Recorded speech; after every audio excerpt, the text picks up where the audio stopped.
सज्जनों, भागवत कथा हो या राम कथा हो या शिव कथा हो, ये कथा जहां शब्द आता है वो भगवान से जुड़ा हुआ है। और वो जो भी कथा है उन सबको संतों ने गंगा बताया है। गंगा। और गंगा बताया है तो गंगा के बारे में एक और प्रश्न मैं आपसे पूछता हूं, जवाब देना। गंगा पुरानी है या नई है? हैं? जवाब तो दो, जोर बोलो। पुरानी है कि नई? पुरानी। यूं तो पुरानी है, क्योंकि अपा जन्मिया उन्हों पहला ही गंगा ही, अपन पडेरा उन टाइम भी गंगा तो ही। एड़ो तो है कोनी कि अपा पहला जन्मिया न गंगा पछे आई। जने तो कहता वैसा नहीं है, मोड़ हम ही जाई है, मारे देखते ही आई है। ऐसा नहीं है। गंगा इस अर्थ में देखो तो पुरानी है, क्योंकि वर्षों से बह रही है। वर्षों से भगीरथ जी ने कितने साल पहले तपस्या की थी और वो गंगा जी इस धरा पर उतर आई। परंतु अब मैं मेरे हिसाब से आपको कहता हूं कि गंगा पुरानी भी है पर गंगा नूतन भी है। नई भी उतनी है, बिल्कुल नई, एकदम फ्रेश। कैसे? क्योंकि आप गंगा जी में जब गोता लगाते हैं और जो जल आपके शरीर को स्पर्श करता है वो पुराना नहीं है, वो तो बिल्कुल नया बह के आ रहा है। और दूसरी बार जब कभी आप स्नान करने जाओगे तो पहली बार जिस जल का स्पर्श हुआ था अब उस जल में स्नान नहीं करोगे, अब फिर कोई नया पानी है उसमें स्नान कर रहे हो, फिर कोई नया है।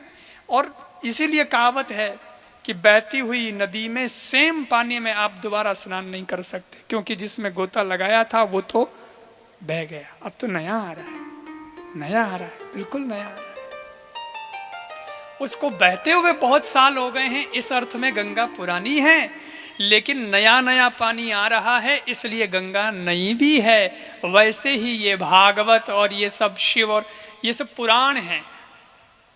जो पुराना है वो पुराण है, लेकिन पुराना होकर के भी जिसमें से नए नए विचार मिलते रहते हैं, नई नई बातें मिलती रहती है, नए नए सूत्र मिलते रहते हैं। इसलिए पुरा अपि नवम, पुराना होकर के भी जो नया है वो पुराण है। इसलिए श्रीमद् भागवत भी एक पुराण है, महापुराण है।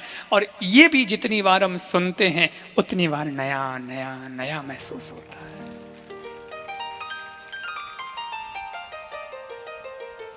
और सुनना, समझना, जरा चिंतन करना, बहुत लाभ मिलेगा। गंगा जैसे सबको पवित्र करती है ना, वैसे ही ये कथा भी सबको पवित्र करती है। ये भी तो गंगा ही है। ये कथा की गंगा बहती रहती है। जब जब आपको प्यास लगती है तब तब आप लोग बुला लेते हैं और गंगा आ जाती है, क्योंकि ये तो बहती है, जो बुलाएगा वहां आएगी।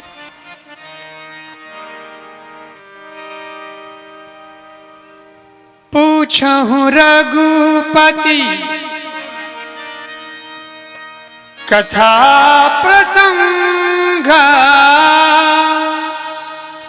पूछहु रघुपति कथा प्रसंग, पूछहु रघुपति कथा प्रसंग, पूछहु रघुपति कथा प्रसंग, पूछहु रघुपति कथा प्रसंग, सकल लोक जन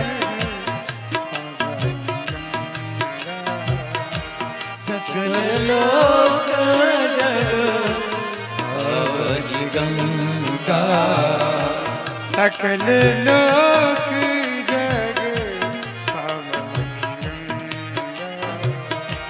सकल लोक जग अवनि गंगा।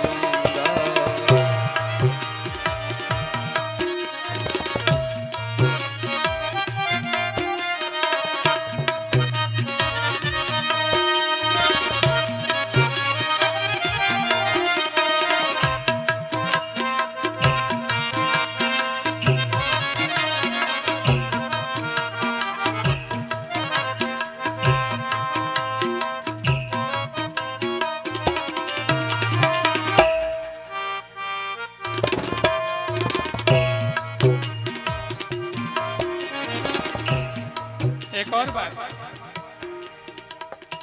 भगवान की कथा रूपी गंगा आती कैसे? वो गंगा तो भगीरथ जी ने तप किया तब आई हरिद्वार में, लेकिन वो भगीरथ जी ने तप किया तो गंगा जी आई। पर ये वाली कथा रूपी गंगा कब आती है, कैसे आती है, कहां से आती है? वो ऊपर से आई थी हरिद्वार वाली, स्वर्ग में थी, भगवान के चरणों से निकली थी, फिर ब्रह्मा जी के कमंडल में आई, स्वर्ग में आई, शंकर जी की जटा में आई, गोमुख से निकली, आगे आगे आई, हिमालय से होती हुई। लेकिन ये कथा रूपी गंगा कहां से आती है? बहुत सुंदर बात है, क्या कॉम्बिनेशन है। संतों ने कहा कि वो गंगा शंकर जी की जटा से निकली है और ये कथा रूपी गंगा शंकर जी की जिह्वा से निकली, जीभ से निकली। और निकली भी कब? जब माता पार्वती ने पूछा तब। इसका मतलब ये हुआ कि कोई पूछेगा किसी से, संत से, गुरु से, भगवान से, तो फिर कथा शुरू होती, बिना पूछे तो कहीं नहीं हुई। सीधी बात है, तड़प होनी चाहिए, प्यास होनी चाहिए। अपने ठेकेवे कि माँ भी छोरा ने दूध कद पावे, जिद छोरो रोवे कि अबे भूखो हूं, अब भूखो हूं, अबे मैंने कुछ खिला दो, कुछ पिला दो, अब नहीं है शक्ति, तो तुरंत माँ हाजिर हो जाती है, स्तनपान कराती है, लाड़ दुलार करती है, उसे खिलाती है। बिना प्यास के, बिना प्रयास के नहीं होता। पार्वती और शंकर जी दोनों ही साथ में रहते हैं कैलाश पर्वत पे। शिव जी ने कथा नहीं सुनाई, लेकिन आज पार्वती जी ने पूछा, पूछो रघुपति कथा प्रसंगा, तब शंकर जी ने सुना दिया कि देवी तुम धन्य हो, भगवान की कथा पूछ रही हो, तुम्हारे मन में प्यास है तो मैं जरूर सुनाऊंगा। प्यास का महत्व समझ में आना चाहिए।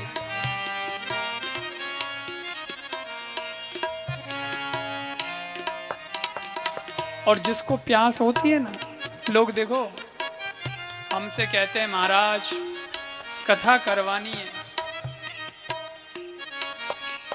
तो मैं उनको कहता हूं कि साहब अभी तो टाइम है नहीं, आगे कभी टाइम मिलेगा तो मैं आपको बताऊंगा। एकदम से कथा नहीं मिलती। तो कुछ लोग तो होते हैं कि ढीले पड़ जाते हैं कि वाह हमारा टाइम को नहीं बढ़ दो, वो की कथा ठंडा पड़ जा। और हम लोग भी तो देखते हैं अगले का भाव, लेकिन फिर वो बार बार पीछे ही पड़ जाते हैं। कैसे भी करके कोई गली निकालो, कैसे भी करके कोई टाइम एडजस्ट करो महाराज, कैसे भी करके कथा तो करो, कथा तो सुननी। और जब वो बहुत ज्यादा कहते हैं तो हम उनको कहते हैं कि देखो साहब बढ़िया वाला जो टाइम है वो तो बुक हो गया है। तुम कहोगे नवरात्रि, तुम कहोगे शिवरात्रि, तुम कहोगे जन्माष्टमी, तुम कहोगे बढ़िया श्रावण मास, शंकर जी का अच्छे से अच्छा समय हमको मिल जाए। श्रावण मास तो मेरा पूरा चेन्नई बुक है इस साल, पूरा महीना ही चेन्नई पहले से बुक हो गया। फिर तुम कहोगे ये तो, मैंने कहा बढ़िया वाला समय एकदम जिसको तुम बढ़िया मान रहे हो वो तो बुक हो चुका। अब बोलो लेना है, तो जिसको प्यास नहीं होती वो तो पीछे हट जाता है, लेकिन जिसको प्यास होती है वो कह देता है कि मेरे को कोई बढ़िया घटिया की नहीं पड़ी है, जिस दिन कथा आपकी मिल जाएगी और हम लोग सुनेंगे हमारे लिए तो वही दिन बढ़िया है। तब पता चलता है कि हाँ इसको प्यास है। और फिर जो भगवान समय दिलवाता है तो बढ़िया से बढ़िया ही दिलवाता है, हर समय बढ़िया। अगर प्यास है तो ग्लास स्टील की है कि सोने की है कि चांदी की है मायना नहीं रखती, अंदर पानी होना चाहिए, बस इतना काफी है प्यास बुझने के लिए, बुझाने के लिए। एक जगह स्टेशन पर एक लड़का पानी बेच रहा था। ग्लास में भर भर के लोगों को पानी पिलाता और कहता कि भाई एक गिलास का ये इतना रुपया है, 2 रुपया 3 रुपया जो भी। तो पानी पिला रहा था। स्टेशन पर लोग बहुत होते हैं, भीड़ होती है, प्यासे भी होते हैं बेचारे। अरे भैया पानी पिला दे, अरे भैया पानी पिला दे, बढ़िया पानी। और लोग पहले पानी की गिलास लेते, पीते और उसको पैसे देते। लड़की की भी बेचारी कमाई हो जाती, इधर उधर वो घूमता रहता, पानी पानी पानी पानी। ले भाई कितने रुपए? बोले 2 रुपए। ठीक, दे दे। सब लोग ले रहे थे। एक बड़ा आदमी, कोई सेठ, उसने भी कहा है बच्चे इधर पानी देता है? हाँ दूं सर। लो, गिलास भर के उसने ऑफर कर दिया सामने। तो सेठ ने कहा कितने रुपए? बोले एक गिलास 2 रुपए की। सेठ बोला 1 रुपए में देगा? 2 नहीं, 1 रुपए में। लड़का मुस्कुराया और आगे बढ़ गया, कुछ नहीं बोला, आगे बढ़ गया, जवाब ही नहीं दिया सेठ को। एक महाराज भी बैठे थे पास में। महाराज ने ये दृश्य देखा तो उस लड़के को बुलाया और कहा इधर आ बेटा। बोले महाराज जी पानी चाहिए। बोले नहीं, एक बात करनी है तेरे से। अरे महाराज गरीब आदमी हूँ, जैसे तैसे कमाई हुई, अभी ट्रेन आई है तो भीड़ भड़ाका है, थोड़ा कमा लेने दो। ये ट्रेन चली जाएगी, फिर बाद में दूसरी ट्रेन आएगी, उसमें काफी टाइम है। संत बोले नहीं, मैं तो तेरा समय खराब ही नहीं करूंगा, 1 ही मिनट में बात पूरी हो जाएगी। हाँ हाँ बोलो बोलो, फटाफट बोलो। संत बोले उस सेठ के पास में तू गया, तूने पानी की गिलास भरी, सेठ ने कहा पानी पिलाते हो? बोले हाँ। कितने रुपए में? बोले 2 रुपए में। उसने कहा 1 रुपए में दे दे। तो तूने पानी की गिलास तो दी नहीं और तू आगे रवाना हो गया, उसको पानी क्यों नहीं पिलाया? उस लड़के ने मुस्कुरा के कहा महाराज सच कहूं, उस आदमी को प्यास लगी ही नहीं थी, उसको पानी पीना ही नहीं था। क्यों? पानी नहीं पीना था तो उसने तुझसे बात ही क्यों की? किसी और से कर लेता। बोले महाराज अगर उसको हकीकत में प्यास होती तो पहले पानी पीता, गले को पहले तर करता, फिर पैसों की बात करता, और पैसे में भी कम ज्यादा क्या, तुरंत 2 रुपए निकाल के दे देता। लेकिन वो तो केवल भाव तोल कर रहा था, उसको पानी की जरूरत नहीं थी। अरे प्यास लगी होती तब किसको पड़ी है कि 2 रुपया का 1 रुपया कराओ और ये कराओ और वो करो। पानी चाहिए, बाद की बाद में देखते रहेंगे, क्योंकि प्यास चीज ऐसी होती है। ठीक वैसे ही भगवान की कथा ऐसे ही नहीं सुनाई चली जाती, लेकिन जिसके मन में प्यास होती है, जिसके मन में तड़फ होती है, वो चाहे कितना भी दूर होगा और उसके लिए कितनी भी विकट परिस्थितियां होगी, लेकिन फिर भी वो सारी परिस्थितियों को पार करके कथा में आ ही जाता है और अपनी प्यास बुझाई लेता है। जने तो कया करे कि जके ने श्रद्धा होवे, कथा हुणनी ललक होवे, तो दूर दूर आन भी कथा हुण ले, मीलों दूर आकर कथा सुन लेते हैं। अरे जके ने कोई मतलब नहीं है कथा, कौन रे गले कथा हालती वे तो ही कौन है, क्या कहना है यार, प्यास नहीं है उनको।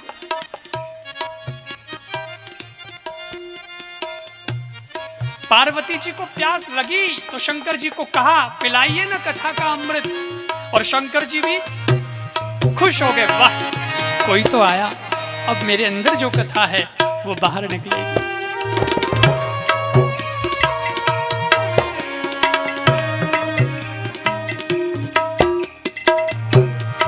हर ही राम चरित सब आए, हरि राम चरित सब आए, हर ही राम चरित सब आए, हरि राम चरित सब आए,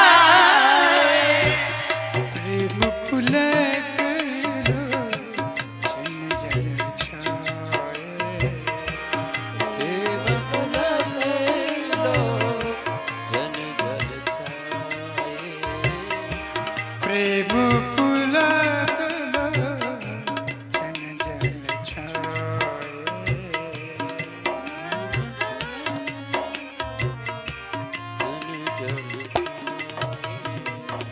बात गंगा की निकली तो शंकर जी के आंखों से पहले ही आंसुओं की गंगा निकल गई भगवान की कथा का नाम सुनकर। अरे वाह देवी, तुमने भगवान की कथा पूछी, मेरे हृदय में राम जी की कथा डोल रही। मन करता है अभी सुना दूं, अभी सुना दूं। और फिर बड़े प्रेम से उन्होंने कथा सुनाई। तो सज्जनों, कथा गंगा है। वो तपस्या से आई, ये प्रश्न से आती है, तड़प से आती है। वो तप और ये तड़प से आती है। दूसरी बात, वो कुछ क्षत्रों को पुनीत करती हैं, सागर में मिल जाती हैं। पर ये गंगा सकल लोक जग पावनी गंगा, पूरे लोक को पावन करती है, पूरे जगत को पावन करती है और सब भगवान से मिला देती है। श्रीमद् भागवत महापुराण भी गंगा है, भागवत भागीरथी है।